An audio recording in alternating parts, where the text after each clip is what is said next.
میری الفت مدینے سے یوں ہی نہیں، میرے آقا کا روضہ مدینے میں۔ ایک زندگی آپ صلی اللہ علیہ وسلم کی ہے نبوت ملنے سے پہلے کی، اور ایک آپ صلی اللہ علیہ وسلم کی زندگی نبوت ملنے کے بعد کی۔ پہلی زندگی میں آپ محمد بن عبداللہ تھے، اور دوسری زندگی میں آپ محمد الرسول اللہ تھے۔ جب آپ کو رسالت ملی، جب آپ پر وحی نازل ہوئی، تب آپ محمد الرسول اللہ بنے۔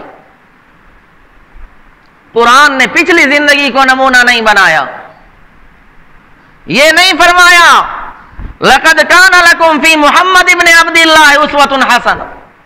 آپ محمد بن عبداللہ تھے پچھلی زندگی میں، تو قرآن نے اس زندگی کو نمونہ نہیں بنایا۔ وہ زندگی ہمارے لیے نمونہ بن نہیں سکتی، ہم اس زندگی کو اپنانے کی کوشش کریں تو نہیں اپنا سکتے۔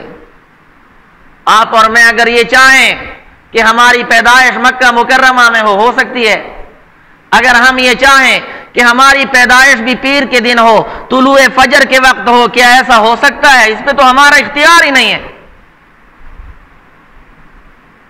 ہم اگر یہ چاہیں ہمارا بچپن بھی حلیمہ سعدیہ کے گھر میں گزرے، ایسا ہو سکتا ہے؟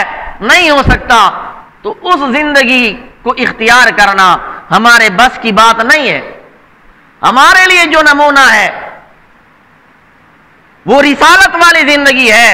جب آپ صلی اللہ علیہ وسلم کو رسالت ملی، جب آپ رسول اللہ بنے، قرآن کہتا ہے لَقَدْ كَانَ لَكُمْ فِي رَسُولِ اللَّهِ أُسْوَةٌ حَسَنَةٌ، تمہارے لیے رسول اللہ کی زندگی میں بہترین نمونہ۔